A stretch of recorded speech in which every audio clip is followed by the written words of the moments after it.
So, are you ready to start? I'm too.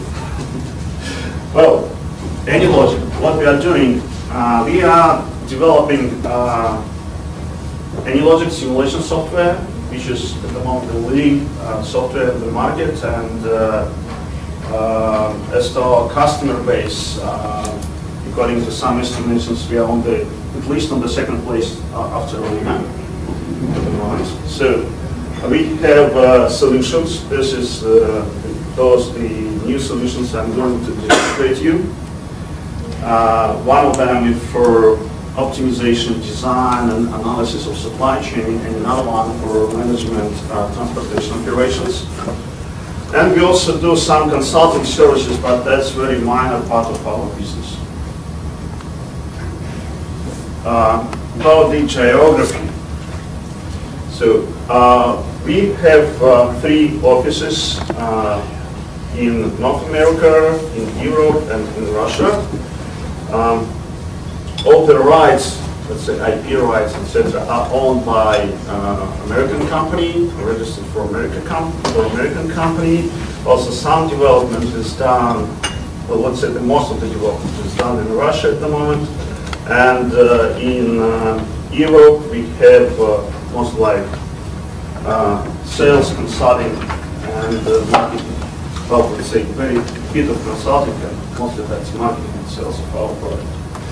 Also, we have partners worldwide. In Germany, our partner is Simplan. I already introduced Harry to you.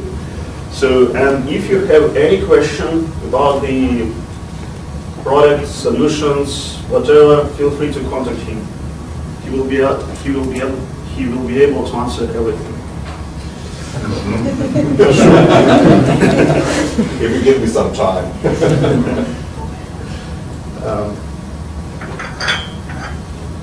Well, that's some of our customers.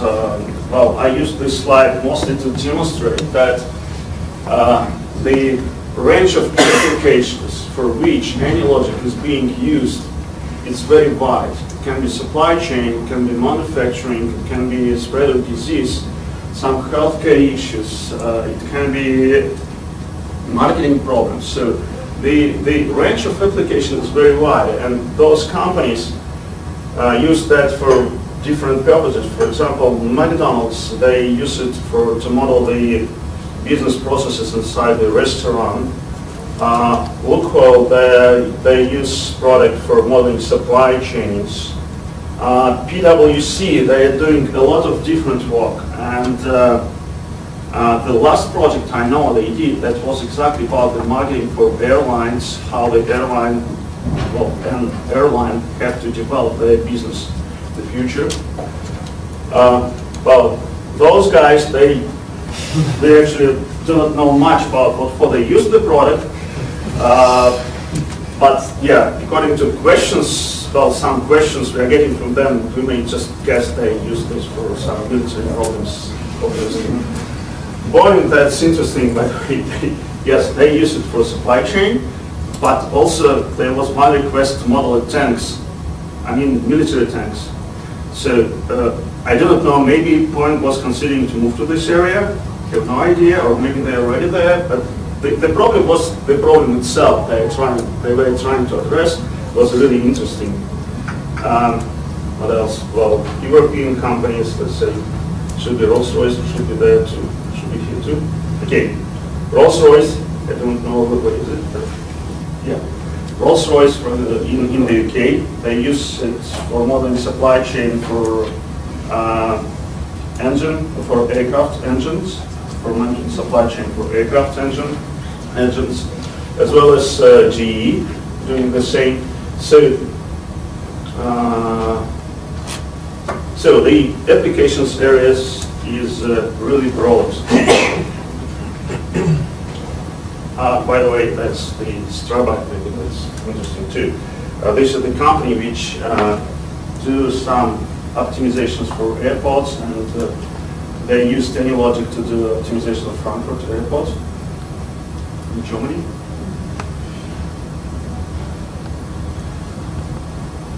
Now some words about AnyLogic. Again, for those for whom this simulation modeling is new, feel free to stop me and ask the questions you may have. Because of these initial things to understand the concept of simulation modeling.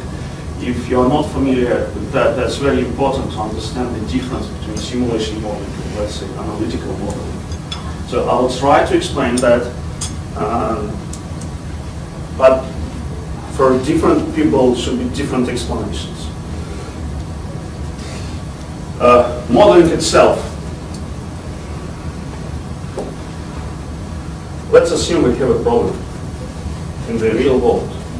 What we can do to find a solution to this problem?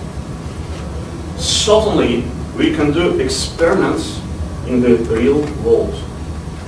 For example, if we have a warehouse and want to find the optimal locations for the racks inside the warehouse, what could be the options? We could just try to put those racks in the, well, in some positions which we think are reasonable, then try how this warehouse works, and then decide if it's good or not.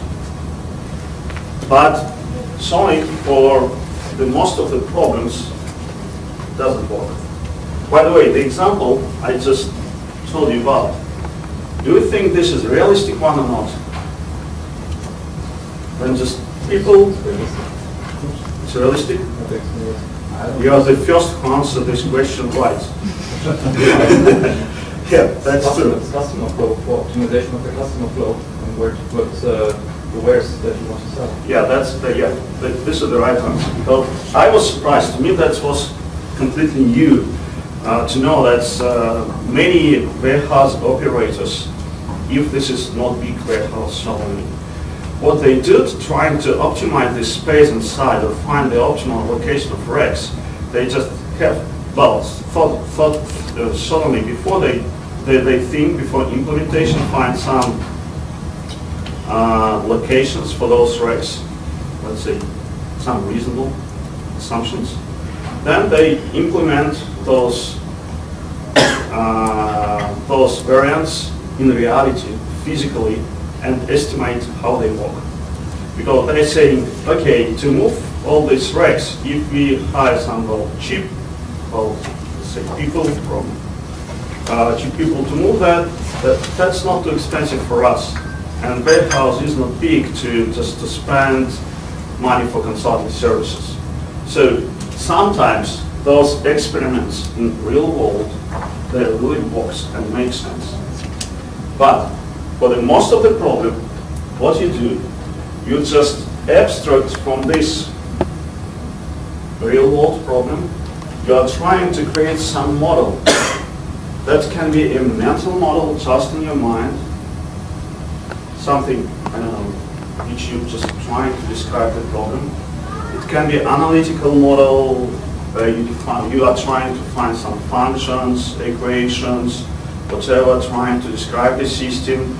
So it can be simulation model, it can be physical model. When you just, for example, you may create a physical model of warehouse and a small one, just put the racks and see, well, and try to play to find out if it's a good solution or not. I know. So then, in this world of models, you do experiments with this model, find a solution, and then deploy this solution to the real world. That's how we approach the most of the problem in our life.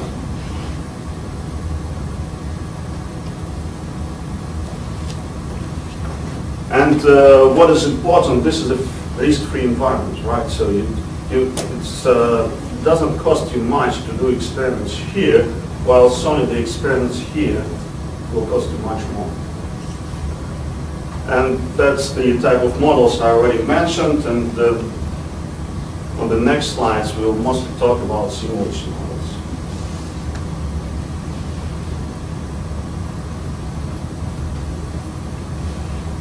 Simulation model.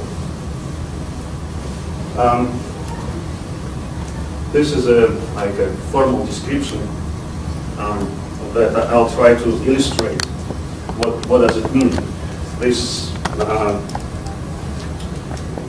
in simulation model, we are talking about like a set of rules which describe how the system change with time. Let's say if I want to model a pedestrian flow to shopping mall, what I can do, I can say, okay, the people have to enter this entrance door with this arrival rate. And this is just one block. You are saying that people enter this door with this frequency. Frequency can be measured, or it can be assumptions, it doesn't matter. Then you are saying, okay, after entering this door, some of the people will turn left with a probability, I don't know, 0.6. Some others will turn right with a probability 0.5 or 0.6, 0.4. Sorry. So then you describe it further. You may say, okay, if you turn left, you may want to use ATM machine, or maybe you want to go to Apple Store, and after visiting Apple Store, maybe you will go this direction or that direction. So what I'm trying to explain, this is in simulation we use those rules to describe how the system behaves. We do not try to find any dependency between input and output parameters. We do not try to find the formula.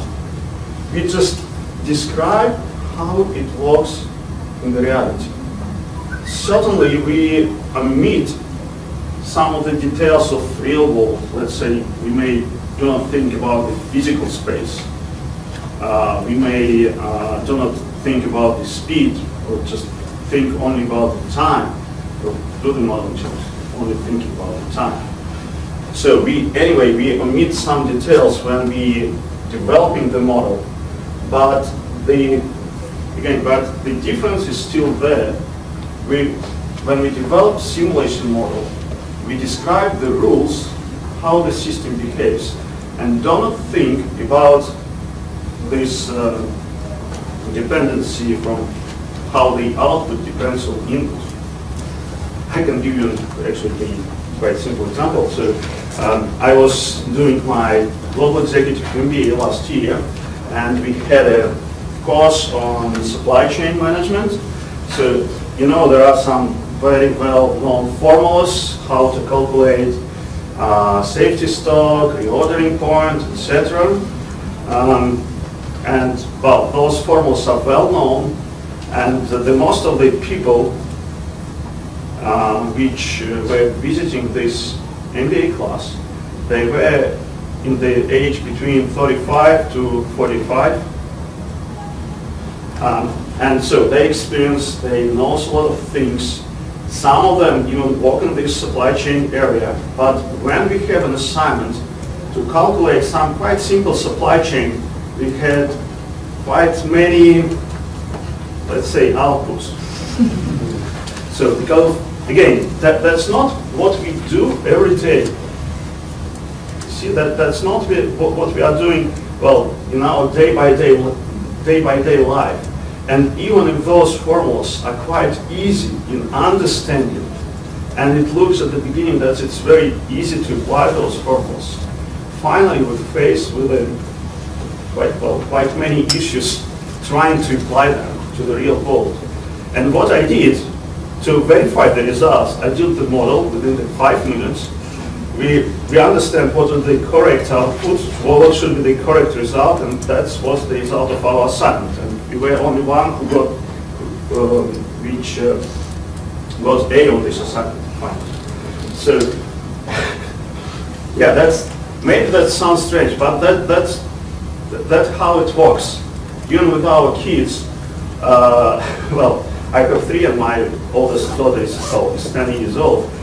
Even with their son, I'll talk this. Yeah. So, yeah, I have mathematical background. I have a degree in computer science, and my daughter had an assignment to solve some mathematical problem, like something is moving with some speed from point A to point B, then something moving from point B to point A, when those vehicles will meet, well, something like that. And I should say that I didn't solve this problem from the first attempt. And again, because of the same reason, that's not what I'm doing in my day-by-day life. Yes, we solved it. I solved this problem finally, showing it. Well, it's not complex a lot at all. But again, even to find the solutions for such simple things, which looks very simple for us, because all of us were doing this when we were studying at school, not at university, right? But even facing with such problems, that's not something which we can do within 5 minutes if you do not do this in your day-by-day work. So is it clear about simulation, what it is, and what's the difference with the, let's say analytical models for Excel calculations? Okay. Also, simulation model has more advantages in comparison with the analytical modeling, Excel modeling, and Excel modeling, because of it allows you to first to visualize the system, to see how it works in reality. It allows you to measure everything there. It allows you to collect any type of statistics, to take into account uncertainty, and even probably more important, you should not know a lot about mathematics to do simulation models. So only for some kind of simulations you have to, but for the most of them you shouldn't.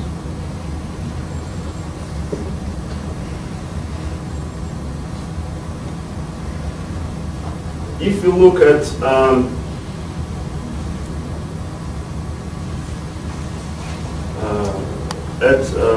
simulation methods, there are mostly 3 of them. That's discrete event simulation modeling, which I'll describe a bit more below, actually. This is system dynamics and agent-based modeling. I will talk about those types of modeling a bit more later, showing one slide per methods. Those methods, their usage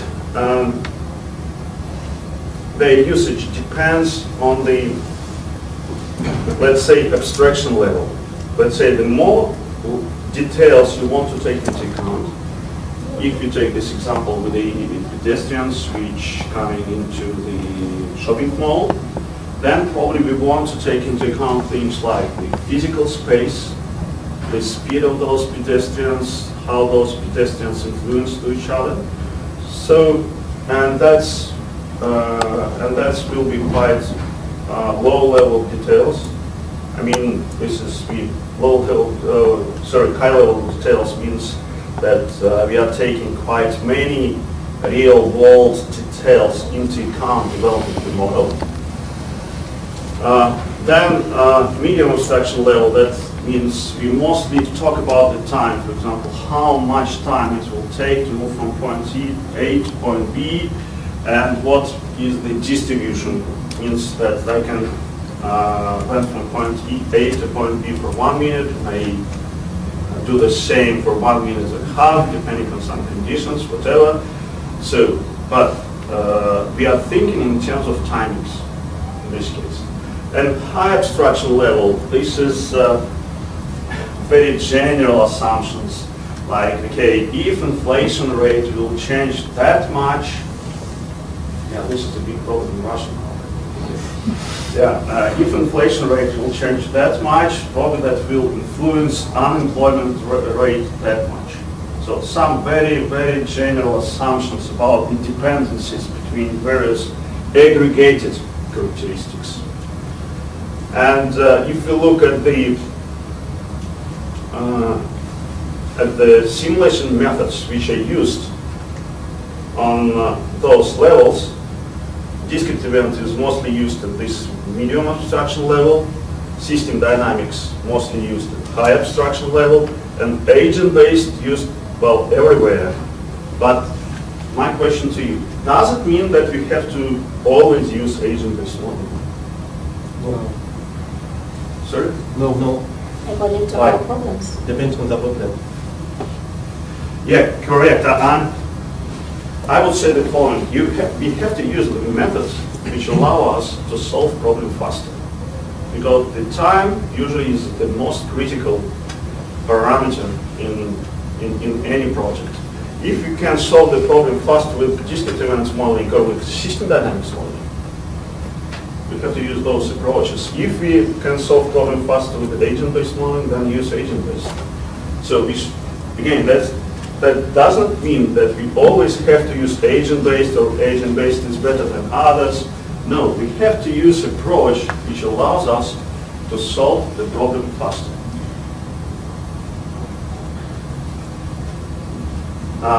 Now a bit about those simulation methods. System dynamics, the methods which is being used at this high abstraction level. I'll just open all the diagram. So basically this language says the following, like there are two tanks, let's say those tanks are liquid, and this liquid may flow from one tank to another tank with some rate. On this example, it's demonstrated, let's say, how the potential clients becomes clients. And what we can do in this model, we can influence this rate by some other parameters in the system to open or close this valve.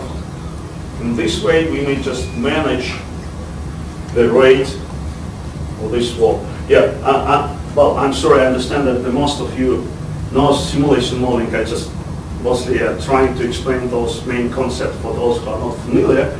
And then I think that this presentation will become more and more interesting for those also who already know simulation. So we will get faster and faster, Yeah. and then we will see who we will. Yeah, exactly. So this is discrete event modeling. Here we are thinking in terms of something like entities, something discrete, which is going through this flowchart. If we look at this bank example, let's say this is the agents which come into the bank. Then those agents take a decision if they want to go to the tellers or want just to use ATM machine. Those who wants to use ATM machine, they will just go to ATM machine or stay in the line if this ATM machine is being used by somebody else. Those who wants to talk with the tellers, they will go just to the tellers. Then after using ATM machine, you may decide to leave the office or go to the tellers too. So, at the end, what you can measure, you may measure like the size of the line, waiting time, and some other characteristics which can be interesting for you in this kind of modeling. But again, what is interesting for you, you just think in terms of decisions and operations, describe the process, how it should work or how it works. And then define the flow of entities, agent, patients, whatever, which goes through this flow chart, and then you can do some analysis of the system you're trying to model. Is it understandable? Okay. Agent-based. That's probably the most difficult to understand, but I'll do my best. At least for those for whom this technology is new. The idea is that we describe the behavior of individual. Let's say like for example, this individual, it can be a child, then after some time it becomes junior, adult, senior. At the same time, the same agent may have another state chart which, let's say, describe the level of education, maybe describe some family things like number of kids, number of income they're getting, and so on. And all those state charts, they work simultaneously, which describe different aspects. So the state chart, this is the constructions which I call state chart, which describe different aspects of this individual or agent you are trying to describe. For example, in healthcare, it's used a lot when you are trying to understand where it's better to locate the clinics, where it's better to put the hospitals if you want, let's say, to serve as many population of the country as you want. What you can do, for example. So, and for such problems, you usually describe the population of the country as an agent. You describe the hospitals as an agents, maybe with using some discriminant logic, which may be used to describe emergency department or some things of some aspects of the problem. Also, it's used for market modeling. If we consider telecom operators, what we can do, we may just describe the behavior of those who use telecom. Let's say we say, okay, if this guy is a student, probably these plans is most suitable for this guy. So, I mean, if the person is at the age of that, if the education is like that, if income is like that, probably this person will use this plan. Then another person, again, depending on the current state of the life, may use some other plans or switch from one plan to another plan. So, and then we may say that, okay, in the system, in our market, telecom market, we have 1 million such agents, and estimate what will be the results on our revenue, on our services, on our income per customer, and so on.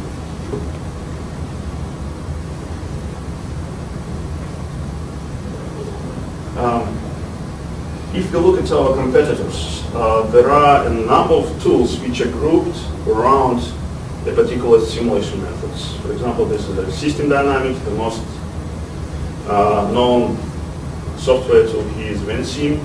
In discrete event modeling, that's Arena inspired. That's quite old one, but anyway, still popular. As to agent-based modeling, there are some university, well, let's say libraries, even not by universities, not always by universities, but let's say libraries developed by some institutions. Some of them may be universities, some of them just government institutions. But this is really like a Java libraries, and to use those libraries, you have to be a programmer. So, and if we are talking about AnyLogic combine all those approaches. That's agent-based modeling, discrete event, and system dynamics. Plus, we have some vertical solutions for modeling pedestrian flows, which I already mentioned, some railways, well, some healthcare problems. So that's what AnyLogic can do, and this is how AnyLogic is different from all other simulation packages which are on the market at the moment. Any question about that part of the presentation?